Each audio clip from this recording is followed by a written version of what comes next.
earlier. So in a previous session, we covered the summary view of Canto 1. And this summary view has been taken from a wonderful book, a study guide written by His Grace or compiled by His Grace, Gauranga Darshan Prabhu, based on which these points are made. So just a quick view of what is actually there in Canto 1 before we come to the preface, introduction, and chapter 1 of Canto 1. So what we covered last time is that the entire chapter, besides the first 3 shlokas of Canto 1, chapter 1, everything begins in a dialogue fashion with questions and answers. There are sages seated at Naimisharanya, and they pose 6 questions to Suta Goswami, who had heard the Srimad Bhagavatam when Shukadev Goswami was narrating it to Parikshit Maharaj. So Suta Goswami was not only a witness to that conversation, but he had also imbibed all that he had heard. And based on the questions posed by Shaunaka Rishi and his associates, he answers those questions. So what you will see in part A is that the 6 questions are posed by the sages, and Suta Goswami begins to answer those 6 questions. As we said, the prelude to chapter 1 is actually shlokas composed by Srila Vyasadeva. So the actual conversation between Suta Goswami and Naimisharanya begins after the 3rd shloka of the 1st chapter. As we mentioned, the first 3 shlokas are very important for us because it defines Bhagavan, it defines Bhakti, and it also defines the Bhakta. So looking at it another way, it defines Sambandha, Abhideya, and Prayojana. Sambandha means establishing that there is a relationship between the Jivatma and Paramatma. Abhideya means the Jivatma decides to do something about that relationship in the form of expression of love, gratitude, a whole lot of other things that you can say that establishes a relationship, a loving, reciprocal relationship. That relationship, as it grows, as it matures, as your consciousness is elevated, culminates in Krishna Prema. That is the prayojana, or that is the actual goal for the Jivatmas. So in the first shloka of the 1st chapter, there is a definition of the absolute truth. There is a detailed definition about the Supreme Personality of Godhead. In the 2nd shloka, Srila Vyasadeva is actually glorifying the Srimad Bhagavatam. And in the 3rd shloka, he is inviting the readers and the hearers to actually taste the sweetness of Srimad Bhagavatam. So one of the questions that is asked by the sages of Naimisharanya is, what is the ultimate good for humanity? What is the purpose? Because there are so many scriptures that one has to read if one wants to reach the Supreme Personality of Godhead. But what is the quintessence of what does it mean to be a human being? What is the right thing for us to do for ourselves and for the rest of humanity? And how does one understand the essence of scriptures, given the fact in Kali Yuga, we have a very short lifespan and poor intelligence, not so good memory, etc. So in response to these 2 questions, one of the questions in shloka 9 and the other question in shloka 11, the answers are actually given in chapter 2, not in chapter 1. So although the 6 questions are answered, some of 6 questions are asked, some of the questions are answered in chapter 1 itself, and some of the questions you actually have to wait to get to chapter 2 of Canto 1 to hear the answers. So as you can see, for the first 2 questions, what is the ultimate good for humanity and what is the essence of all scriptures? You have to go to Shloka 6 all the way to Shloka 29 of the second chapter to get a complete answer for these two questions. And then you look at questions 3, 4, and 5. Question 3 was, what was the reason that the Supreme Lord appeared? And what are his various Purusha avatars? And what are his Leela avatars? And to answer these 3 questions, again, you can see some of the questions are answered in chapter 2, chapter 3, chapter 8, and yes, chapter 2, 3, 8. There is a detailed answer for all these questions, the 3 questions. And then question 6 was, where did Dharma actually take refuge after the Lord left? Because it's understood when the Lord left, all of his associates left with him. And it was presumed that Dharma also had left. But we understand that Dharma actually took shelter in the Srimad Bhagavatam. And the answer to this question actually comes in chapter 3, Shloka 43. In part B of the canto, there is a history of Srimad Bhagavatam, and it begins with Srila Vyasadev's activities, how he had compiled all the various Vedic scriptures and the Puranas and the Mahabharata, yet he was very dissatisfied. And when the student is dissatisfied, the spiritual master appears. And one of the first things that Narada Muni does is chastises his student. He says, of course, you're feeling morose. Of course, you're not satisfied with what you've done. Because what have you done?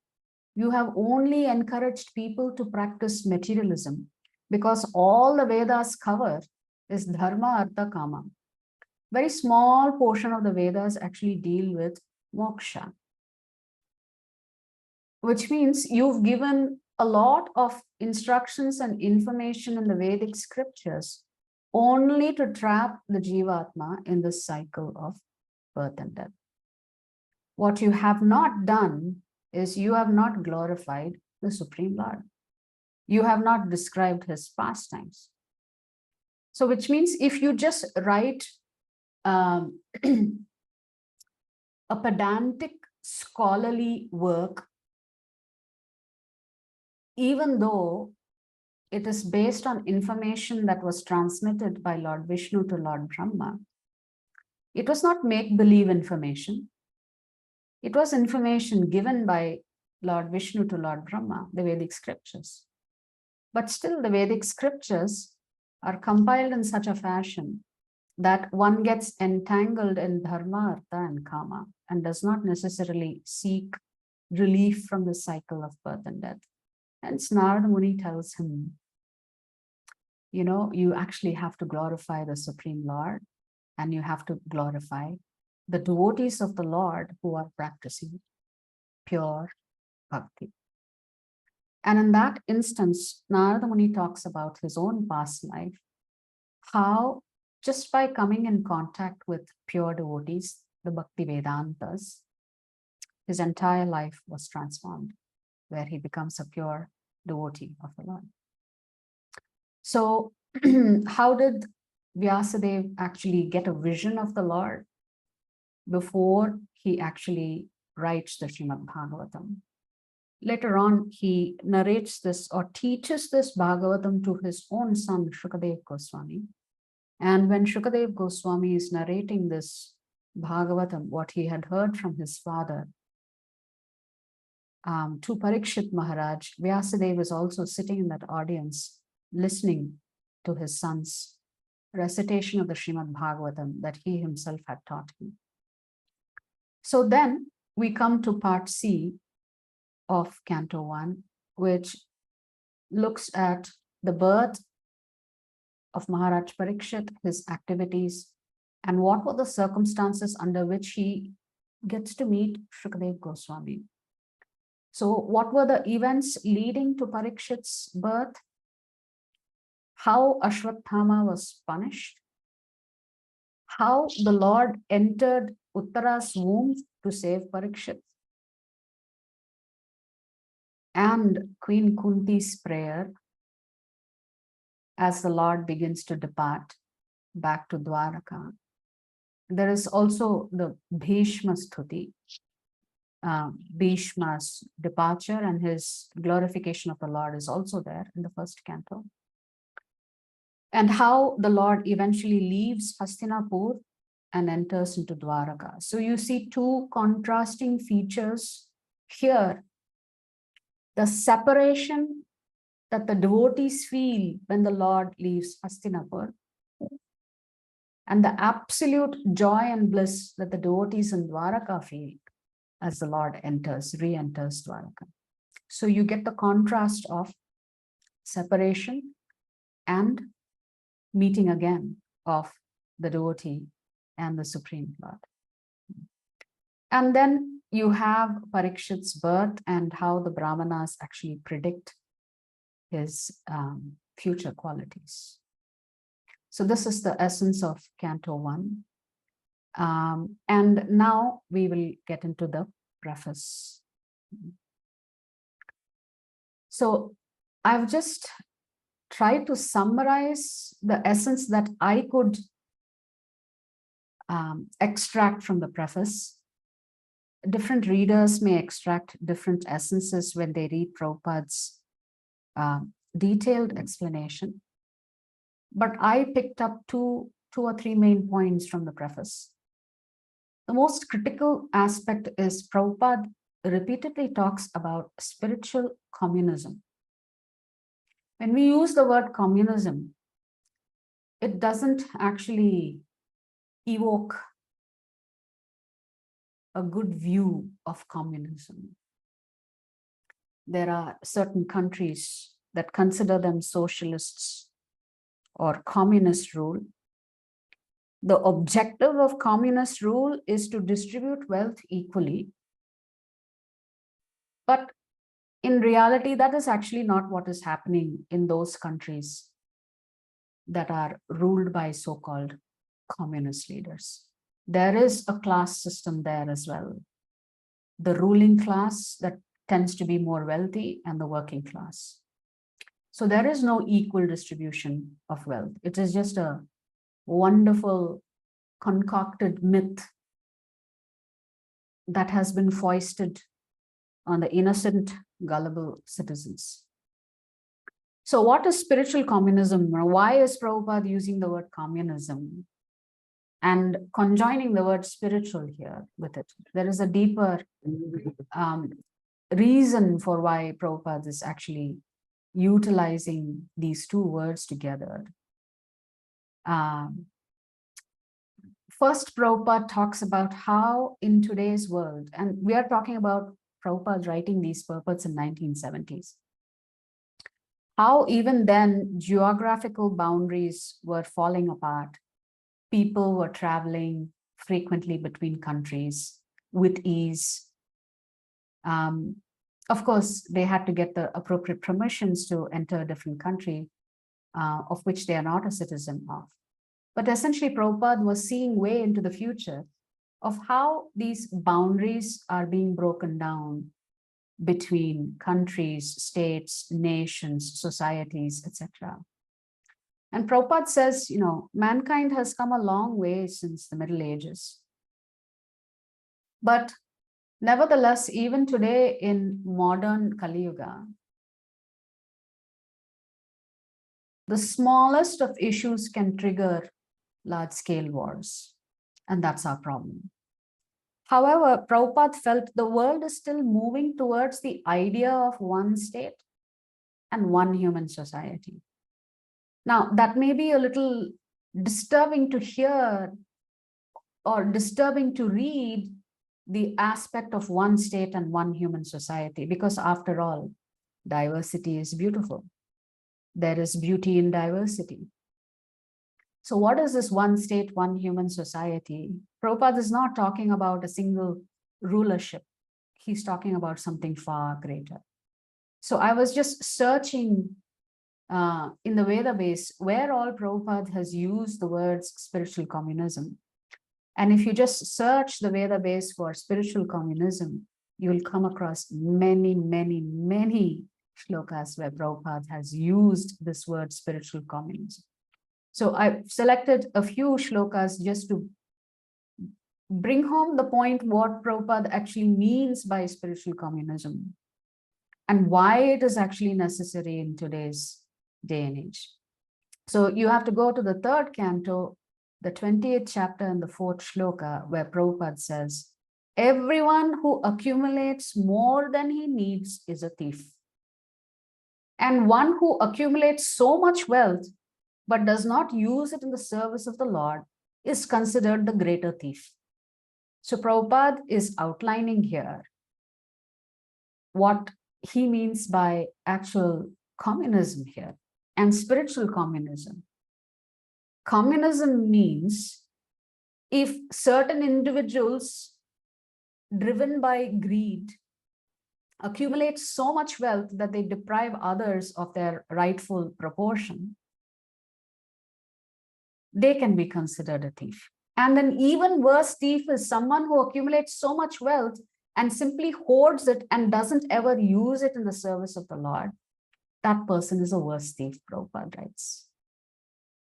So what is spiritual communism? It's when everyone is satisfied with simply meeting their basic needs. And therefore, Prabhupada says spiritual communism is actually universal. We all want our basic needs to be met. But when we go beyond our basic needs, that is when we get entangled in illusion, in Maya. And if you come to the 4th canto, the 18th chapter, the 7th verse, Prabhupada defines spiritual communism as all properties that ever exists on the surface of this globe belong to the Supreme Personality of Godhead. And all of us have equal rights to our Father's property, but we don't have the right to take more than necessary.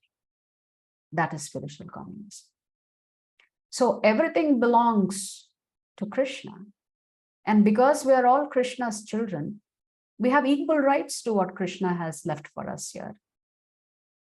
But we do not have a right to take more than what is necessary.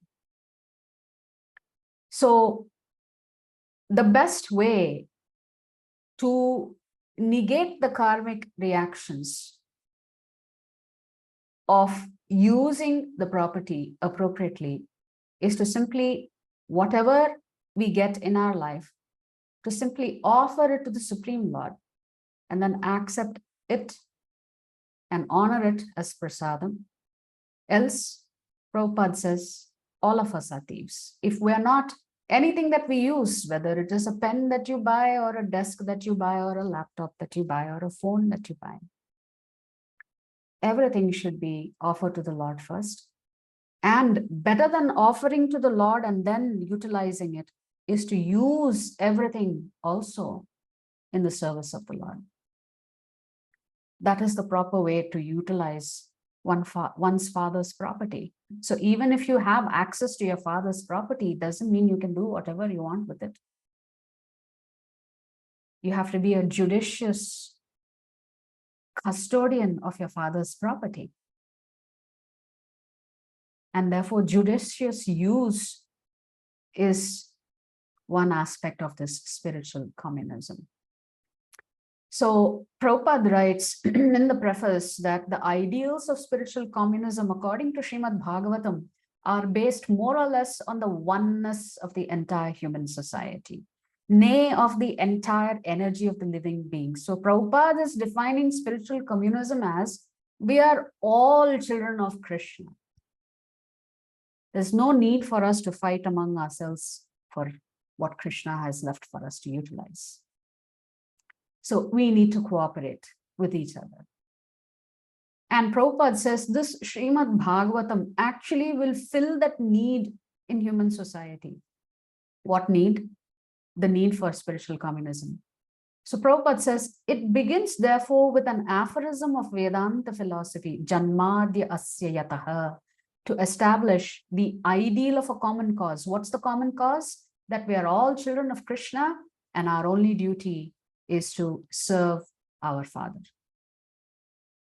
So Janma Adi, meaning creation, sustenance, and destruction. Asyaha, of the manifested universes, Yataha, from whom. So this aphorism says everything emanated from the Supreme Lord. This entire cosmos has come from the Lord. We are simply inside the cosmos and we also belong to the Supreme Lord. So we cannot draw distinctions based on boundaries, saying you are Pakistani, I am Indian, you are Sri Lankan, you are American, because those are all bodily designations. So Prabhupada asks, how can humanity become one in peace, friendship, and prosperity with a common cause if we do not agree that we all belong to the same Father? And therefore, reading the Srimad Bhagavatam will fill this void that is there in society. And Prabhupada beautifully writes that this Srimad Bhagavatam is a cultural presentation for the re-spiritualization of the entire human society, which means the Srimad Bhagavatam helps you understand who is your Supreme Father and helps re-establish that contact with your Supreme Father and helps you also serve him with love. So all three things are satisfied when society reads Srimad Bhagavatam. So how can we actually achieve spiritual communism? Prabhupada says that actually Srimad Bhagavatam should be introduced in the schools and colleges. When Prabhupada established the Gurukuls, both in United States and also in India, the basis of all studies is Srimad Bhagavatam.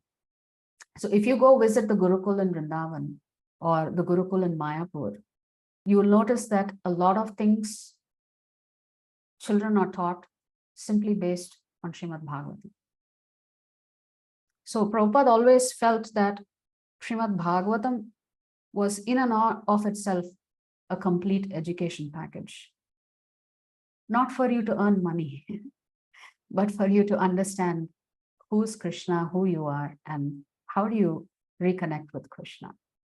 And Prabhupada emphasizes here that it is recommended by the great student devotee Prahlad Maharaj in order to change the demoniac face of society. So what is Prahlad Maharaj? When he's instructing the students, when the teachers Chanda and Amarka are away, he starts preaching. Preaching is in his blood because he's been hearing it from when he was in the womb. So Prahlad says, Kaumara acharet prajno dharman bhagavatan iha dhurlabham manusham janma tadyava dhruvam artadham. The translation of the shloka is, one who is sufficiently intelligent should use the human form of body from the very beginning of life. In other words, from the tender age of childhood, to practice the activities of devotional service, giving up all other engagements. The human body is most rarely achieved. And although temporary like other bodies, it is meaningful because in human life, one can perform devotional service. Even a slight amount of sincere devotional service can give one complete perfection. This morning shloka that we were doing in the Bhagavad Gita, Ananyas Chintayanto Mam, Ye Janav Paryupasate, Tesham Satata Yuktanam, Yogakshemam Vahamyaham. So in that shloka, when we were discussing this morning, we discussed how the Lord preserves whatever little devotional service that you have. And whatever more you need to perform or you want to perform, even that the Lord gives you through his causeless mercy.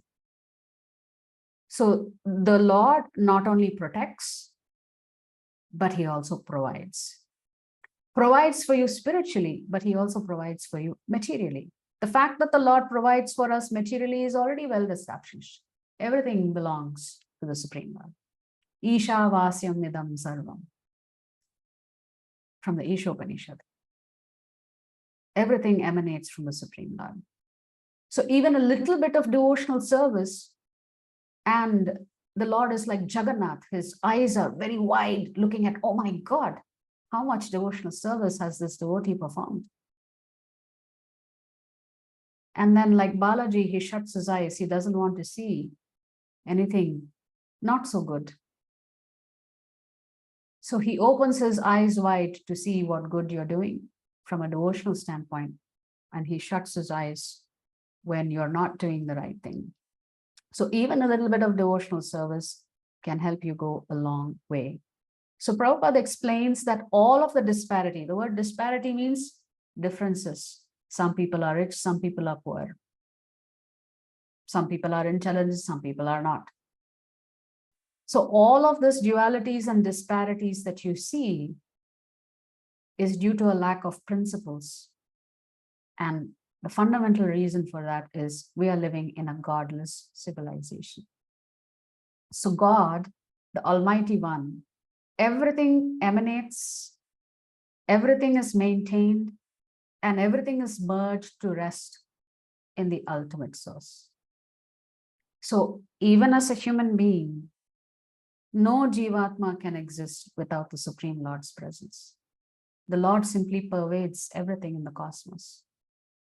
So even though the soul exists in a physical body, without the presence of Paramatma, that soul itself will not have its spark.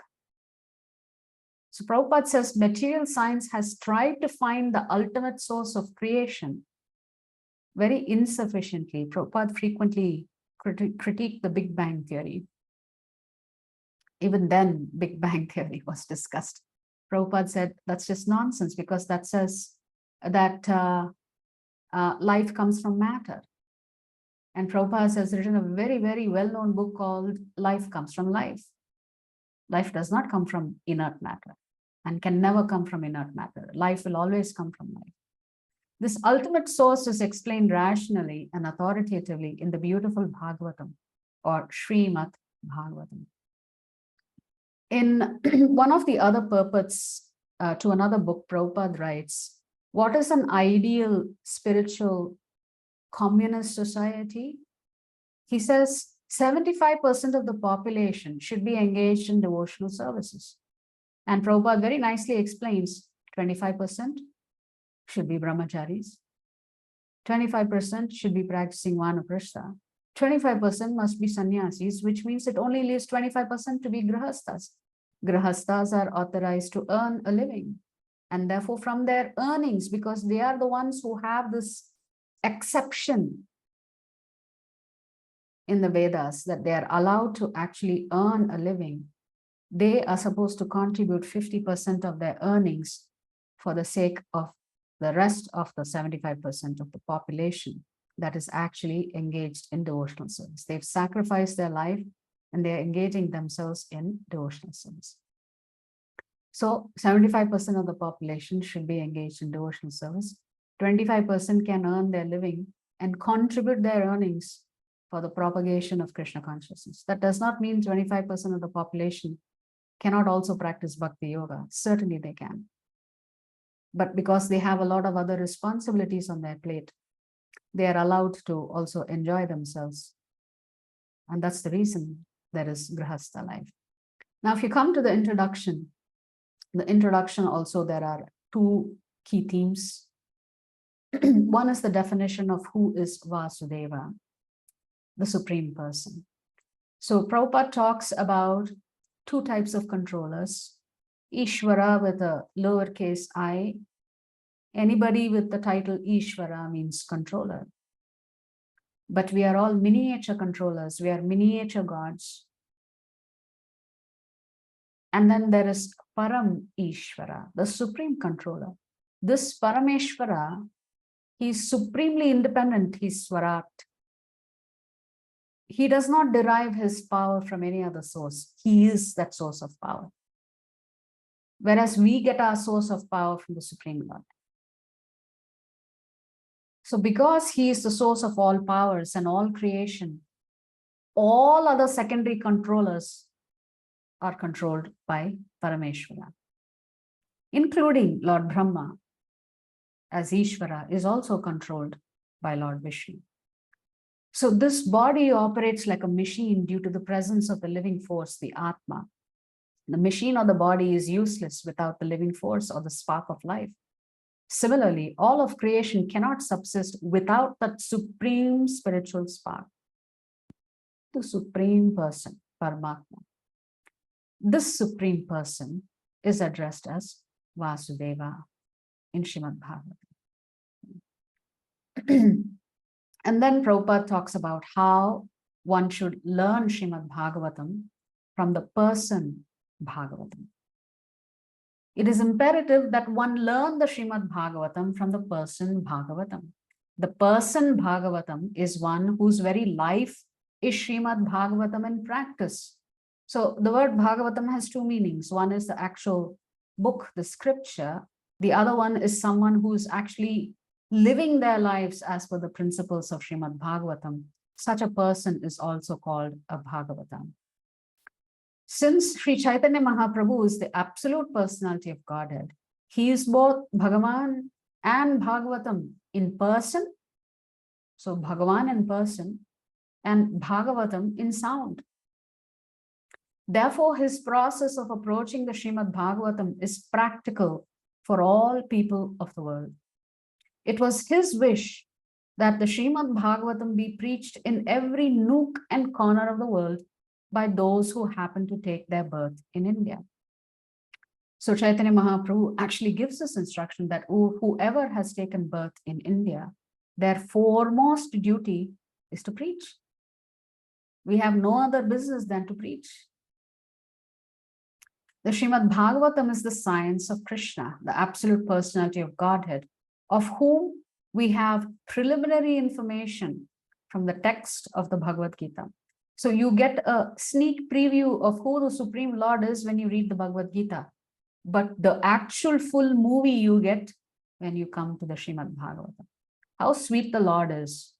That's actually present there in Bhagavatam and not in Bhagavad Gita. Sri Chaitanya Mahaprabhu has said that anyone, regardless of what he is, who is well versed in the science of Krishna, can become an authorized preacher or preceptor in the science of Krishna. So anyone who's well read in Srimad Bhagavatam and Bhagavad Gita, and of course is coming in the Guru Parampara system, himself or herself can be an authorized preacher. There is a need for the science of Krishna in human society for the good of all suffering humanity of the world. And we simply request the leaders of all nations to pick up the science of Krishna for their own good, for the good of society, and for the good of all the world's people. So Prabhupada is coaxing and pleading with society and leaders to simply pick up this book, Srimad Bhagavatam, and spread this knowledge, because if this knowledge is spread, then we will understand our true nature and our true position as simply as a servant of the Supreme Lord. Our duty is to serve the Lord.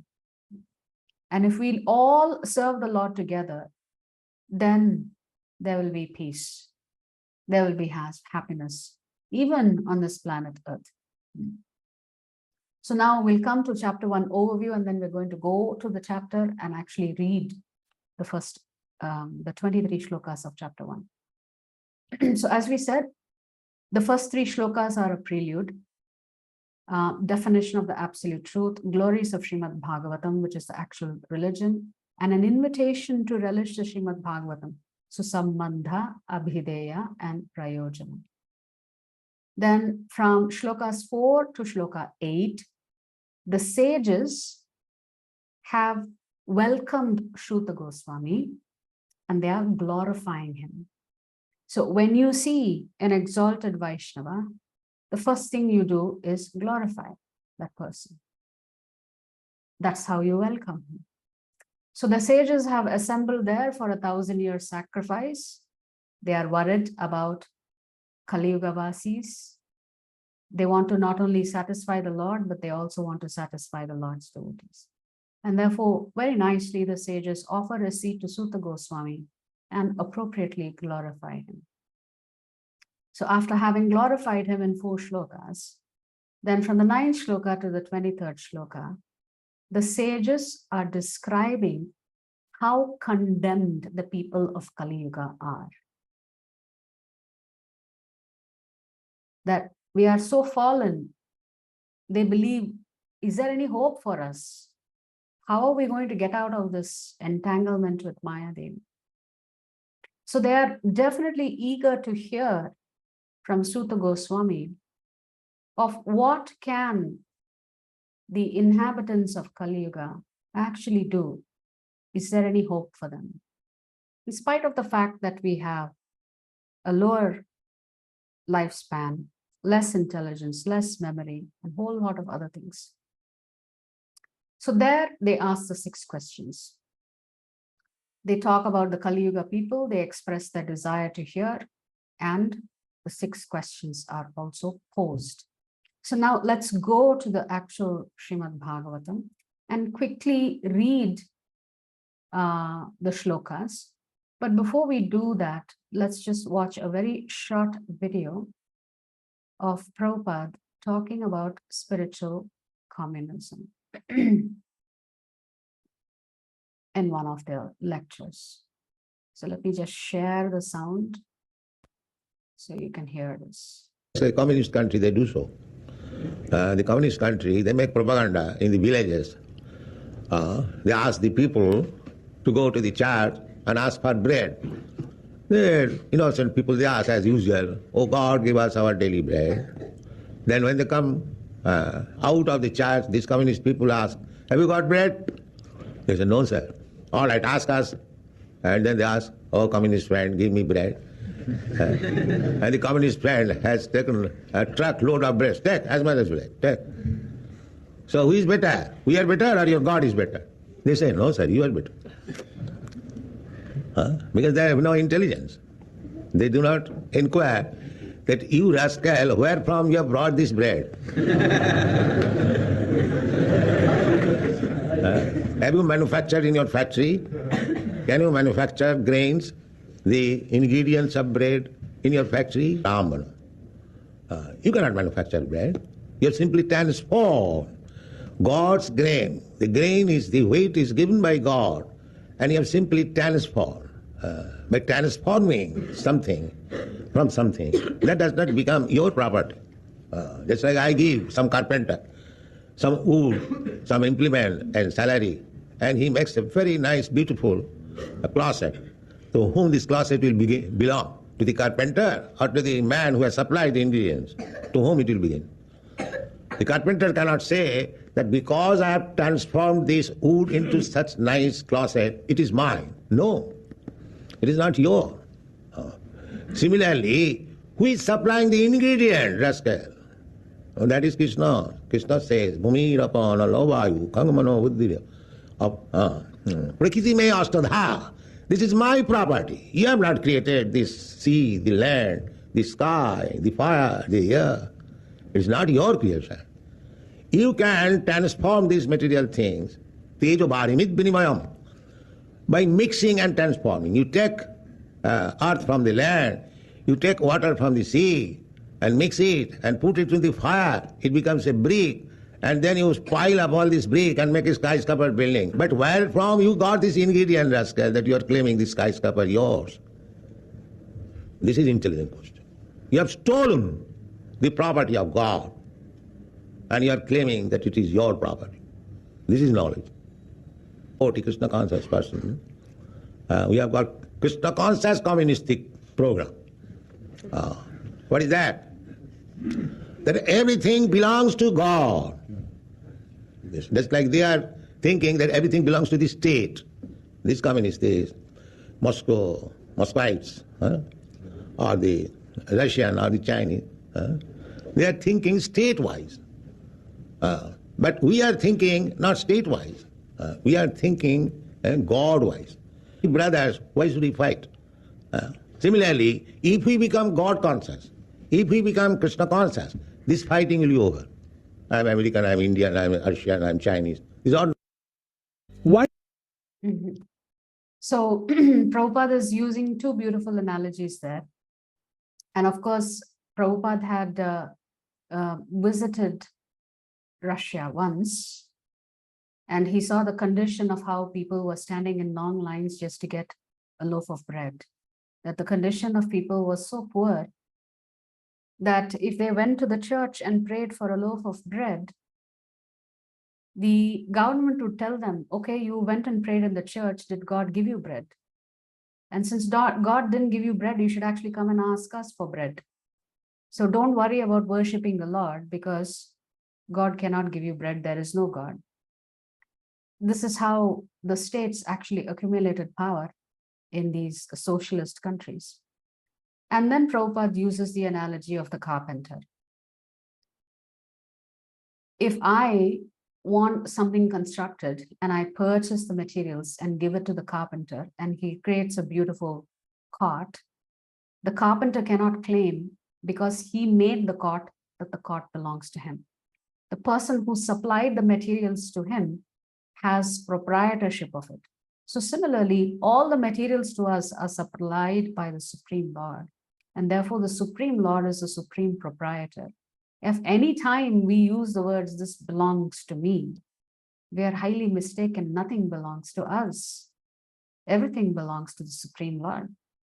And that is the point that Prabhupada is actually making here, using those two analogies of how did the communists make bread?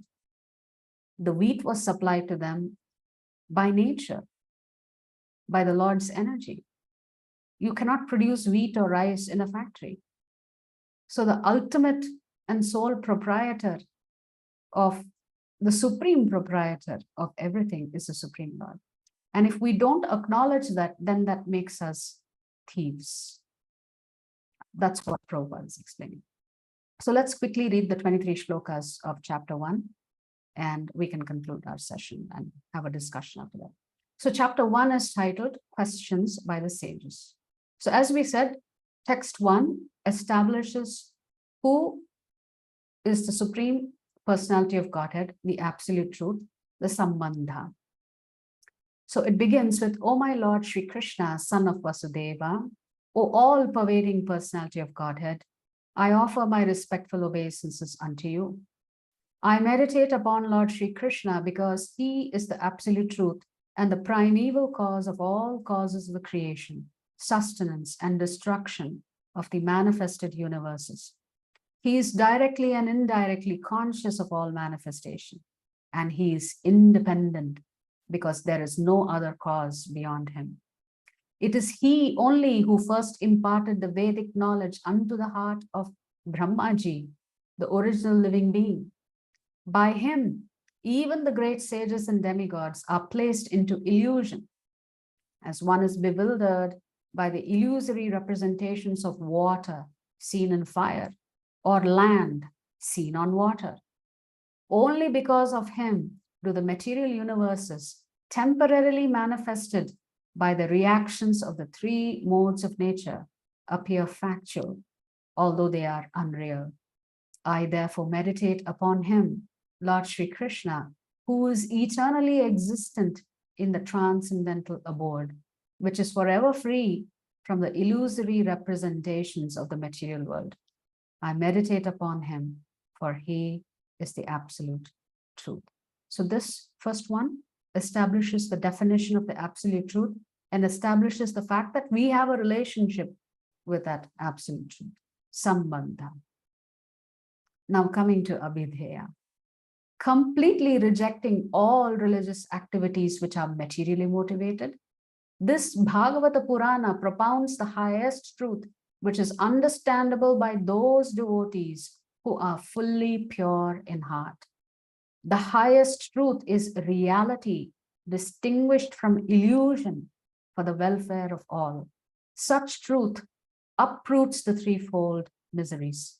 This beautiful Bhagavatam, compiled by the great sage Vyasadeva in his maturity, is sufficient in itself for God realization. What is the need of any other scripture? As soon as one attentively and submissively hears the message of Bhagavatam by this culture of knowledge, the Supreme Lord is established within his heart. So Srila Vyasadeva himself is asking us, there's no need for you to read any other scripture. Just hear the Srimad Bhagavatam and the Lord will be established in our heart, reciprocating with us, because we have taken that step of understanding who the Supreme Lord is and begin to serve him. O expert, so the Shloka 3 is Prayojana, which is what is the end goal for all of us. O expert and thoughtful men, relish Srimad Bhagavatam, the mature fruit of the desire tree of Vedic literatures. It emanated from the lips of Sri Shukadeva Goswami. Therefore, this fruit has become even more tasteful. Although its nectarian juice was already reliable for all, including liberated souls. So when an exalted devotee of the Lord gets immersed in pastimes of the Lord and has tasted love for the Supreme Lord, and when we hear from such a devotee, just hearing from that devotee also instills that similar love for the Lord into one's heart. And therefore, simply by relishing the hearing of Srimad Bhagavatam from the lips of a pure devotee, one's bhakti also gets revived. So these first 3 shlokas have described Sambandha, Abhideya, and Prayojana. Once, in a holy place in the forest of Naimisharanya, great sages headed by the sage Shaunaka assembled to perform a great 1,000-year sacrifice for the satisfaction of the Lord and his devotees. One day, after finishing their morning duties by burning a sacrificial fire and offering a seat of esteem to Srila Suta Goswami, the great sages made inquiries with great respect about the following matters. The sages said, "Respected Suta Goswami, you are completely free from all vice. You are well versed in all the scriptures famous for religious life and in the Puranas and the histories as well, for you have gone through them under proper guidance and have also explained them." So they are establishing the fact that Suta Goswami is well versed in the scriptures, but in the parampara system, a bona fide parampara system.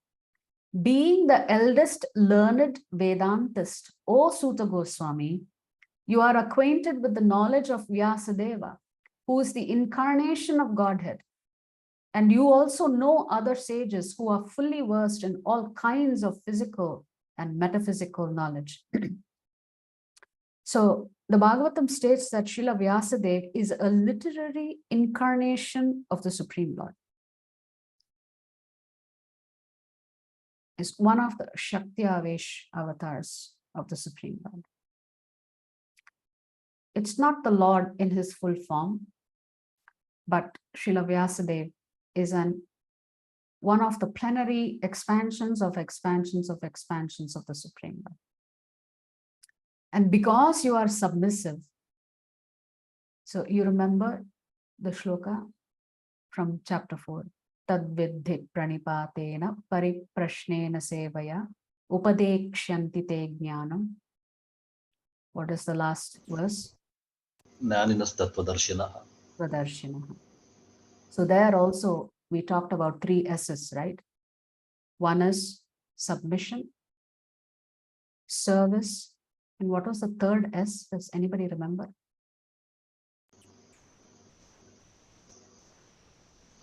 Surrender to the spiritual master, submissively inquired from him, and serve him.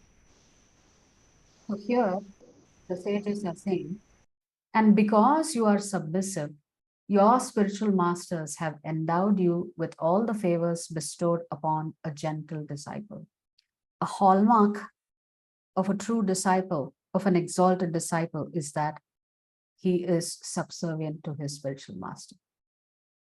Therefore, you can tell us all that you have scientifically learned from them. Please, therefore, being blessed with many years, explain to us in an easily understandable way what you have ascertained to be the absolute and ultimate good for the people in general. So here's the first question. What is the absolute and ultimate good for the people in general? O learned one, in this iron age of Kali, men almost always have but short lives. They are quarrelsome, lazy, misguided, unlucky, and above all, always disturbed. I'm sure all of us can relate to these adjectives here. Certainly, we are always disturbed. Life is always full of its ups and downs for us. Just when you think everything is going nicely, there is a disturbance. So the sages are saying this is the quality of those who are living in the age of Kali, the Iron Age. There are many, so here comes the second question. There are many varieties of scriptures, and in all of them, there are many prescribed duties which can be learned only after many years of study in their various divisions. Therefore, O sage, please select the essence of all these scriptures and explain it for the good of all living beings, that by such instruction, their hearts may be fully satisfied.